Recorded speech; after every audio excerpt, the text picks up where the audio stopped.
অনেক নাম, চাঁদেরও আবার অনেক নাম। তবে চাঁদের একটি বিশেষ নাম হলো সুধাকর। সুধাকর মানে চাঁদ। হেরি সুধাকর মুরছি চরণতল পরু দশ নখ রূপধরি। চাঁদও গগনে দাঁড়াতে পারল না।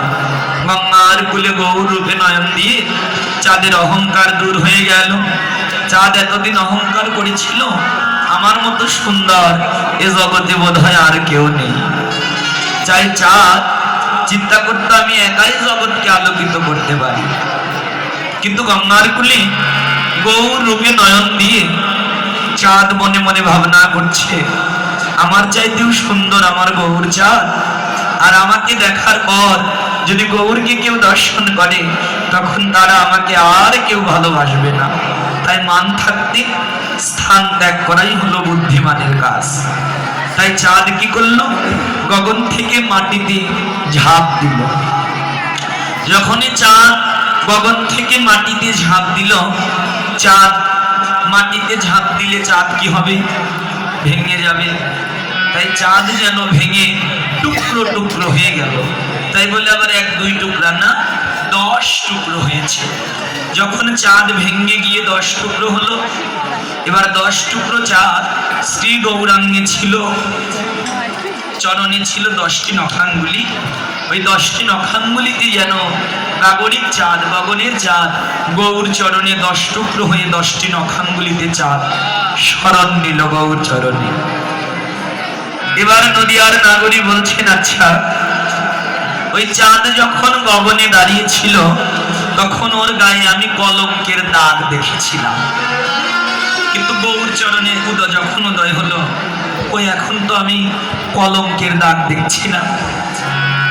তত্ত্বজ্ঞ বললেন, পাবি কি করে বলো? চাঁদ যখন গগনে ছিল তখন চাঁদের বুক ভরা বড্ড অহংকার ছিল। অহংকার ছিল বলেই ওর গায়ে কলঙ্কের দাগ ছিল। কিন্তু এখন গৌর চরণে উদয় হয়েছে, এখন তার অহংকারও নাই আর কলঙ্কের দাগও নাই।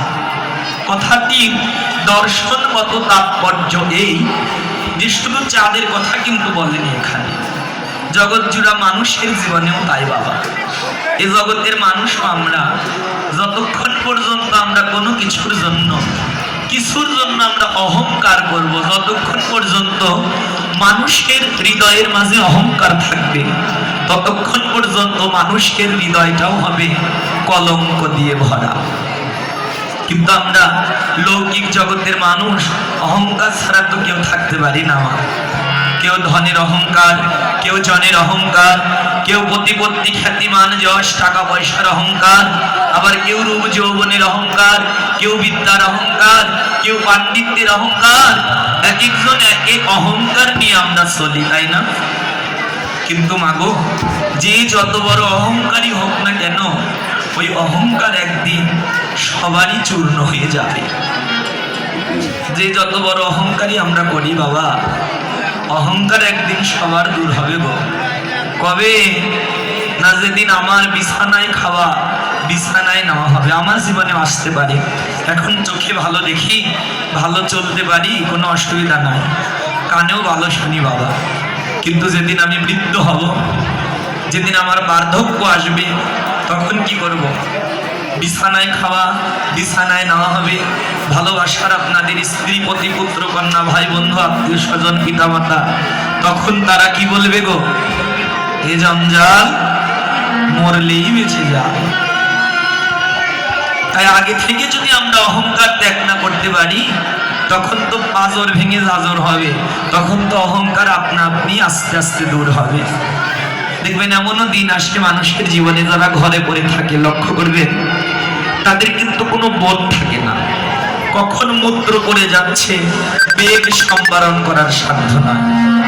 মল দিয়ে একাকার, লোকজন নাকি রুমাল দিয়ে বেরিয়ে গেলেও তার নাসিকার ঘ্রাণ কমে যায়। মল সামনে হাজার থাকলেও তার বোধ শক্তি থাকে না। তখন সমস্ত ইন্দ্রিয়গুলো আস্তে আস্তে ক্ষীণ হয়। তারা কিন্তু জবাব দেয় বাবা। কি জবাব দেয়? কথাটা আগে থেকেই জানা ভালো, আমি আগেই বলে দিচ্ছি আপনাদের। যখন কেউ ঘরে পড়ে যায়, বলা যায় না ভাগ্যের কথা, আমার জীবনেও আসতে পারে। কখন বার্ধক্য আসবে, কার জীবনে কি হবে কথা কিন্তু আমরা বলতে পারি না।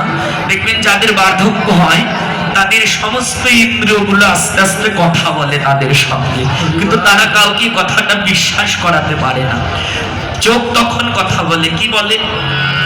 চোখ তখন কেঁদে কেঁদে বলে যে এই চোখ দিয়ে তো জীবনে কত কিছুই দেখালে, কিন্তু ভগবানের শ্রী মূর্তি তো দেখাও নাই, সাধুগুরু বৈষ্ণবের বদন তো দেখাওনি, তাই আমি আর কোনো কিছু দেখতে পারবো না। কর্ণ জবাব দেবেন যে কান দিয়ে তো জীবনে কত কথাই তুমি শোনালে, কিন্তু অমৃতময় মধুর হরি কথা, কৃষ্ণ কথা তো কোনোদিন শোনাও নাই, তাই আমি এখন আর শুনবো না। নাসিকা জবাব দেন বা দিয়ে থাকেন যে নাসিকা দিয়ে তো কত ঘ্রাণই তুমি নিলে জীবনে, কিন্তু ভগবানের আরতি করে ধূপ প্রদীপের নির্মলের গন্ধ, চন্দন চর্চিত তুলসী দল, তা তো কোনোদিন ঘ্রাণ নাওনি, তো এখন আমি আর কোনো ঘ্রাণ নেব না।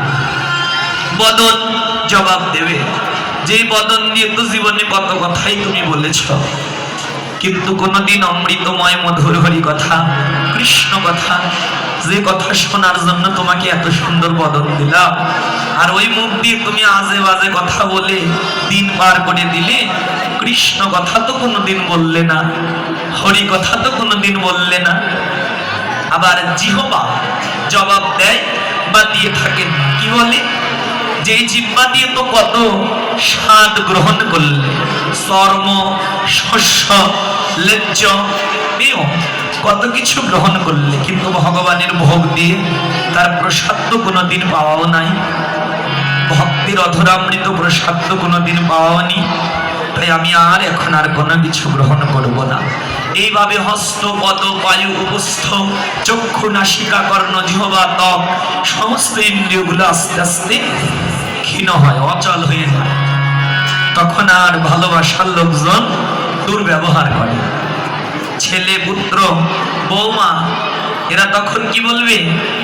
হ্যাঁ মা, এরা তখন বলে জঞ্জাল মরলেই বাঁচি, ক্ষোভে দুঃখে অভিমানী হৃদয় ভরে উঠবে হায়রে, যাদের জন্য দিন নেই রাত নেই, আহার নেই নিদ্রা নেই, যাদের জন্য আমি তিল তিল করে ব্যয় করলাম, এখন তারা আমাকে আর কেউ ভালোবাসে না, কেউ আর কাছে আসে না।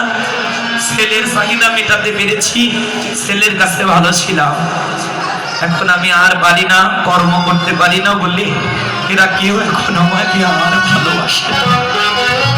এমন দিন যখন আসবে, কেউ কাছে না এলেও বাবা, কারো যদি কোনো কৃষ্ণ ভক্ত একটা বন্ধু থাকে, ওই কৃষ্ণ ভক্ত বন্ধুই ঘরে গিয়ে গায়ে হাত দিয়ে বলবে ভাই তোমার যা গেছে তো গেছে, কিন্তু ভগবানের চরণে অঞ্জলি দেবার মতো শ্রেষ্ঠ উপাদান তোমার এখনো আছে। কি?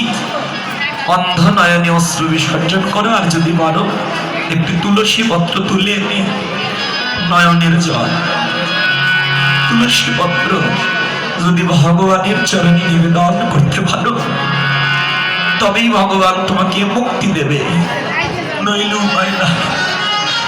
এই জন্য মাগো, ভগবানকে প্রতিদিন রাজভোগ দিলে, ছানা মাখন দিলেই যে ভগবান খুশি হবে তা কিন্তু নয়।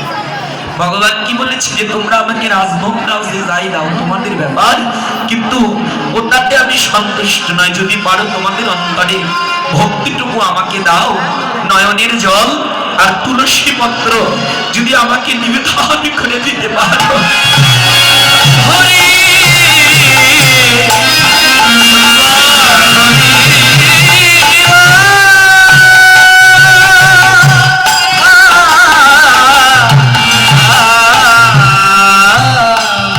তাই চোখের জলের বিনিময়ে কেবল ভগবানকে পাওয়া যায়।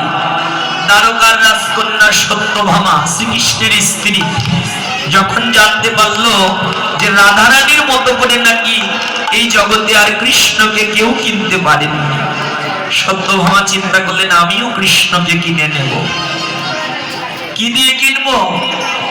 একটা দাড়ি পাল্লার ব্যবস্থা করলেন। লক্ষ্য করবেন, রুক্মিণী কি করলেন? দ্বারকার রাজকন্যা কৃষ্ণকে কেনার জন্য যে রাধারানী কিনতে পারে, আমি পারবো না, দাড়ি পাল্লা এনে এক দাড়ি পাল্লায় কৃষ্ণকে দিল, আর এক দাড়ি পাল্লাই তার যত সোনা দানা, কেজি কেজি মন মন সোনা যতই তুলে দেয়, কৃষ্ণের পাল্লাটাই যেন নিচে। আর প্রাসাদের সোনা দানা হীরা মানিক্য গা থেকে খুলে খুলে সোনা দেওয়া হলো। যতই সোনা দেয়, কৃষ্ণের পাল্লাটাই নিচে, আর সোনা দানার পাল্লাটাই যেন উঁচাতে। এমন সময় দেবশ্রী নারদের আবির্ভাব হলো। নারদ বললে, দেখো এই যাবতীয় জগতের সোনা দানা হীরা মানিক্য এগুলো দিয়ে তো ভগবানকে পাওয়া যায় না, তবে কি দিয়ে পাওয়া যায়, কি দিয়ে কেনা যায়? বলে সোনা দানা নামিয়ে দাও, নামিয়ে দিয়ে প্রাণ ভরি হরি নাম সংকীর্তন করো। এবার সত্যভামা চিন্তা করলেন, সোনা দানা দিয়ে আসলেই কেনা যায় না। সোনা দানা নামিয়ে দিয়ে নারদকে সঙ্গে নিয়ে, দ্বারকাবাসীকে সঙ্গে নিয়ে যখন হরিনাম সংকীর্তন আনন্দ করছে, হরিনাম করতে করতে, হরিনাম শুনতে শুনতে যখন নয়নে জল এলো, নারদমণি এবার একটি তুলসী পত্র তুলে আনলেন। তুলসী পত্র তুলে এনে সত্যভামার নয়নের জল এনে এক দাড়ি পাল্লাই কৃষ্ণ আর এক পাল্লার সোনা দানা নামিয়ে দিয়ে, ওই কৃষ্ণ নাম শুনে যে নয়নের জল তুলসী পত্রের উপরে নিয়ে শূন্য দাড়ি পাল্লার উপরে দিল। যেই দাড়ি পাল্লার উপরে তুলসী পাতা আর নয়নের জল দিয়েছে, এবার কৃষ্ণের পাল্লাটাই উঁচুতে উঠে গেল, আর ওই তুলসী পত্র আর নয়নের জল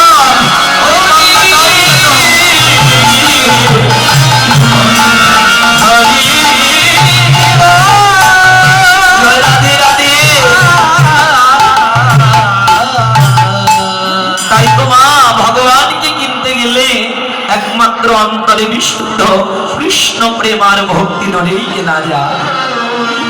অহংকার থাকলে কোনোদিন ভগবানকে পাওয়া যাবে না। তাই শোনা, তাই আমাদের চাঁদ আর গগনে দাঁড়াতে পারলো না, গৌর চরণে আত্মনিবেদন করল। নদিয়ার নাগরী বললেন, দেখি তো একটি মূল্যবান ধাতুর সঙ্গে গৌর রূপের তুলনা হয় কিনা। এটাই সে তত রূপের বালা। রূপের বালা মানে খুলে আগে গৌরের রূপের বর্ণনা, তারপরে শ্রীকৃষ্ণের রূপের বর্ণনা দেব। অনেকেই ভাবছে যে রূপের বালা আমরা শুনছি, শ্রীকৃষ্ণের রূপের কথা বলছে না, বলবো আগে গৌরাঙ্গ রূপের কথা বলবো। যেহেতু গৌর চন্দ্রিকা, সব বালার আগে গৌরচন্দ্র, তাই গৌর রূপের বর্ণনা চলছে। বলে এটাই শেষ, আর তুলনার দরকার নাই, কারণ গৌর রূপের তুলনা এই ত্রিভুবনে কারোর সঙ্গে কোনো কিছুর সঙ্গে তুলনা হয় না। সুবা